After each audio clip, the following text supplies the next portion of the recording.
Hello, it's Dr. Alex and welcome back to another World of Warcraft video. And today we are going to be looking at the pre-patch Shadowlands changes for the Paladin class. Starting off with the general changes which affect all different varieties. Then we'll go through Holy, Protection and Retribution. Time to each of on the screen now if you wanted to skip ahead. And this is quite a lot for Paladin, so buckle up for this one. Here we go. So starting off with the general changes which I said affect all classes. The Aura Bar has finally returned, containing Crusader Aura, Devotion Aura and Retribution Aura, all have a 40-yard range, but you can only use them at a time, of course. A Virgin Wrath and Holy Avenger no longer are on the global cooldown, so you can use them as often as the abilities allow. All Paladins will have access to the following abilities. A new one, which is Turn Evil. The Power of Light compels any undead, aberrations or demon targets to flee for 40 seconds, which is really useful. Damage, of course, may break this, can only be used on one target at a time. Crusader Aura increases mounted speed by 20% and all raid party members within 40 yards. Devotion Aura increases all enemies, sorry, it reduces all damage taken by everybody in your party within 40 yards. And Retribution Aura, when a party member or raid member within 40 yards dies, you gain Avenging Wrath for 8 seconds. Word of Glory, which calls down the light to heal you and your friendly targets. Free holy power. Shield of Righteous, which slams enemies in front of you with your shield, causing holy damage and increasing your armor by 4.5 seconds. No longer limited by charges and just costs 3 holy power. Crusader Strike strikes the target for physical damage, creating 1 holy power and costing 14% base mana. Hammer of Wrath, which hurls a divine hammer, which strikes the target for holy damage. Only usable on enemies which have 20% or less health left, or during Avenging Wrath when somebody else dies, and it will give you 1 holy power. Consecration, which consecrates the land beneath you, causing holy damage over 12 seconds to enemies within that area, limit to 1. That kind of sucks. Blessing of Sacrifice, blessing a party member or raid member, reducing damage by 30%, but the use of a 75% of that damage prevented. So basically able to maybe keep your tank alive a bit longer. Last 12 seconds or until transfer damage causes you to fall below 20% health. Which again, good for keeping your tanks and or healers alive. So let's move on to Holy. So now moving on to Holy Paladins, who will now use Holy Power as their resource instead of mana. Holy Shock now generates 1 Holy Power and its cooldown has been reduced to 7.5 seconds, was 9. Beacon of Night no longer refunds mana.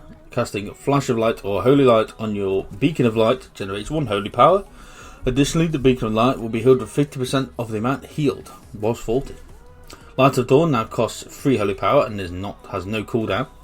Avenging Crusade, which is a talent now, is no longer on the global cooldown. Infusion Light now reduces the cost of Flash of Light by 30% or increases healing of Holy Light by 30%. Aura Mastery now empowers your chosen aura for 8 seconds. With Devotion Aura reducing damage taken from 3% to 15%. Crusader Aura increasing man speed from 20 to 60%. And Retribution Aura increasing its duration by 50%. So following talents have been adjusted and there is quite a few new ones as well. So the first one is Saber of Light. When an ally within your Beacon of Light is damaged below 30% health, they gain an Absorb Shield. The same person cannot have a shield more than once in the same minute. Seraphim is another new talent. Magnifies your power for 15 seconds, granting 8% haste, critical strike, versatility, and increasing your mastery by 12%. New talent again, which is the Glimmer of Light. Holy Shock leaves a Glimmer of Light on the target for 30 seconds. When you Holy Shock, all targets with Glimmer of Light are damaged or healed, depending on if it's friendly or non-friendly. You may have a Glimmer of Light on up to 8 targets, cannot have no more, of course, to coincide with everybody else who can't just hit everything in the whole room anymore. Holy Avenger has been redesigned so the Holy Power generation is tripled for 20 seconds.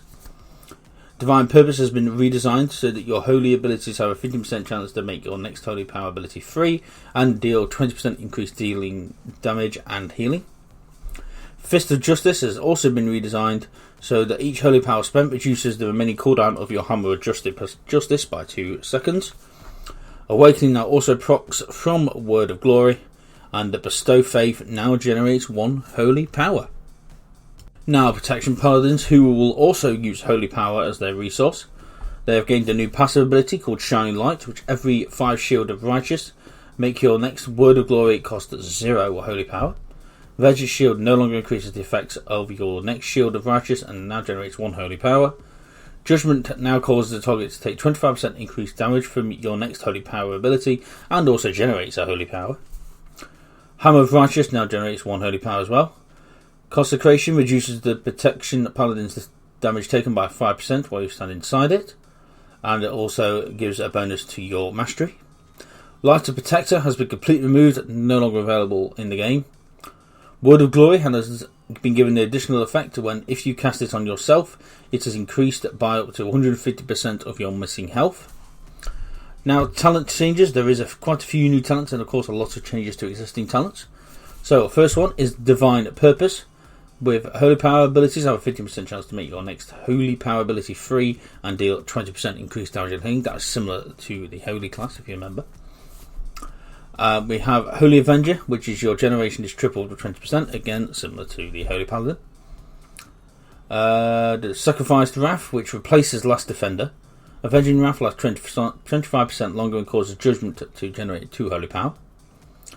New talent, Moment of Glory replaces Bastion of Light, which will reset your Avenger's Shield cooldown, and your next 3 have no cooldown and deal 20% extra damage. Fist of Justice has been redesigned so that each holy power spent reduces the cooldown of the Hammer of Justice by 2 seconds, similar again to Holy. Redoubt has been redesigned so that your Shield of Righteous increases your strength and stamina by 2% for 10 seconds, stacking up to 3 times. Blessed Hammer now has a 6 second recharge, was 4.5, generates 1 holy power and reduces enemies' next damage they deal to you. First Avenger has been redesigned so that Avenger's Shield hits 2 additional enemies and grants you an Absorb Shield for 100% of all damage dealt. That is really good. Hand of the Protector now increases Word of Glory's healing by the target's missing health on any target. Final Stand is now an area trigger that taunts all targets for 8 seconds instead of a one-time taunt. And finally, Righteous Protector now reduces the remaining cooldown of Avenging Wrath and Guardian of the Kings by 1 second for each holy power spent. Now for Retribution Paladin, Wake of the Ashes is no longer a talent and learned by all Ret Paladins at level 34, but the power has also been increased by 50% and now deals reduced damage to secondary targets, and it gives you 3 holy power, which was 5. Blade of Justice cooldown is now 12 seconds, it was 10. Crusade, which is a talent, is no longer on the global cooldown. Greater Blessing of Kins and Greater Blessing of Wisdom have been removed from the game, they can't be used anymore. Divine Storm is now capped at 5 targets, so you can't hit everything around you. A few new talents for Ret Palas. We have, Emphrion Power, which is replaced Hammer of Wrath, which will make Crusader Strike have a 15% chance for your next Divine Storm free and deals an additional 25% damage. The new talent, which is Healing Hands, which has replaced Word of Glory for Ret Palas. The cooldown of Lay on Hands is reduced up to 60% based on the target's missing health, and also your Word of Glory healing is increased by up to 100% based on the target's missing health. So your next one is Seraphim, which has replaced your Wake of Ashes. The light magnifies your power for 15 seconds, granting 8% haste, critical strike versatility and mastery by 13%. And another new talent is Holy Avenger, which replaces Consecration, which triples your holy power generation for 20 seconds. We have a new talent which is Sanctified Wrath, which is Avenging Wrath lasts 25% longer, and drawing Avenging Wrath, each holy power spent causes you to explode with holy light damage to nearby enemies. And the final new talent, which is Final Reckoning even, which replaces Inquisition, which will cool down a blast of heavenly energy, dealing holy damage to all targets within the area and causing them to take 50% increased damage from your holy power abilities for 8 seconds. It also gives you a passive ability of while off cooldown, your attacks have a high chance to cool down a bolt of holy damage, and causing your targets to take 10% increased damage from your next ability. Execution Sentence has also been redesigned, so a hammer slowly falls from the sky upon the target, and after 8 seconds they suffer holy damage plus 20% extra damage from abilities that they have taken in that time it took the hammer to fall. And the final change is Divine Judgment has been removed and can no longer be used. So a few PvP changes. We have a new PvP talent which is Aura of Reckoning, When your allies within your area are critically struck, you gain Reckoning. At 50 stacks of Reckoning, your next weapon strike deals 200% increased damage. In addition, it activates Avenging Wrath for 6 seconds. Vengeance Aura now functions on crowd control that strikes all enemies within 20 yards, rather than allies within 40 yards that have your greater blessings. And Hammer of Reckoning has been removed from the game. Okay, so that is it for all the changes to Paladin. So if you enjoyed it, please punch like button, leave a comment down below, of course, regarding this channel. Follow me on Twitter, link down below as always. Last one to say, I've been XLKX, and I shall see you in the next World of Warcraft video. Thanks a lot for watching.